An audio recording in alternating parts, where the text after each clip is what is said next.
দীর্ঘদিন ধরিয়া গতবারও করছে বান অল্প অল্প করে ভাঙছে, ভাঙার পরে কেউ খেয়াল করছে না, না করার করতে এবার পুরা নদীর বান ভাঙিয়ে আমরা দীর্ঘদিন ধরে প্রচুর 1,00,000 টাকা মানুষ আছে, বাড়ি ঘর সব ভাঙিয়ে নিতে গেছে। এখন আতঙ্ক আছি আমরা, কই যাইমু কই উঠবো। এটাই আমরা যদি একটু খেয়াল করে আমরা একটু বাঁচমু আর কি। কোন জায়গাতে হয়েছে ঘটনাটা?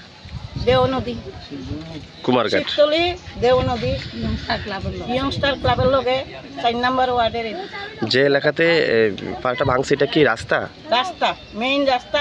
আর এরপরে আমরা এদিকে প্রচুর লাখ গাড়ি যাতায়াত করে, 1 লাখ বাড়ি হইব, বাড়ি ঘর মানুষ সবাই ওখানে আতঙ্ক। আমরা রাস্তা রাস্তা ঘুরতে আসি। আচ্ছা, এই এলাকার যারা এখানে স্থানীয় নিবাসী আছে এই রাস্তার উপর দিয়ে চলাচল করে সবাই, আচ্ছা, এদিকে সব রাস্তা দিকে, এদিকেই মেইন রোড। আচ্ছা, বিগত দিনে এরকম ঘটনা ঘটছে? হ্যাঁ, গতদিন ঘটছে। পরে তারা বালু আনিয়া, বালু দিয়া বস্তা দিয়া ডিফা দিয়া গেছে গিয়া। আর এখন বালু টালু এটি সব ভাঙ্গিয়া লইয়া যাইতে গিয়াছে। এখন আমরা কই যাবো, তারা খেয়ালই করে না এদিকে। এই বিষয়টা নিয়ে বালু দিয়া তারা ডিফা দিয়া গেছে, বস্তা দিয়া বালু দিয়া ডিফা দিয়া গেছে গিয়া। এখন আমরা এখন কিভাবে থাকি, এখন বাড়িঘর সব আমরা কিভাবে এখন কার বাড়িতে উঠি, রাস্তা রাস্তা আমরা ঘুরতে আসি। আজকের যে রাস্তাটা ভাঙছে এখানে কত মিটার হইব অনুমান? আচ্ছা, হঠাৎ করে ভাঙিয়া গেছে? হঠাৎ সকালবেলা সবাই মানুষ দৌড়াইতে আইছে, ভাঙ্গিয়া যাইতেছে। মানুষে এখন ছাগলের মধ্যে কান্নাকাটি করতে আছে, কই যাইব কই উঠবো। এই ব্যাপারে দপ্তর এবং প্রশাসনের কাছে, সরকারের কাছে কি কইবেন? দপ্তর এবং প্রশাসনের কাছে কি বলবেন?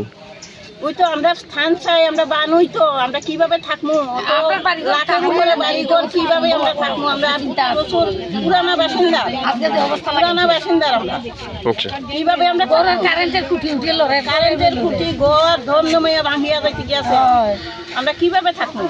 হঠাৎ করে ভাঙছে না? এর আগে কোন ফাটল চল দিছিল? আজকে একটু করে ভাঙ্গিয়া যাইতেছে। আর গতবার তারা বালুর বস্তা আনিয়া ডিফা দিয়া গেছে গিয়া।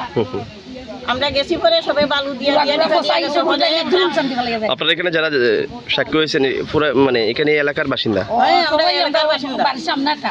সবাই সব দিকের মানুষ, কৈলাসর রুটে, আগরতলা রুটে, সব রুটের মানুষ এই এদিকেই চলাচল করে। ধন্যবাদ।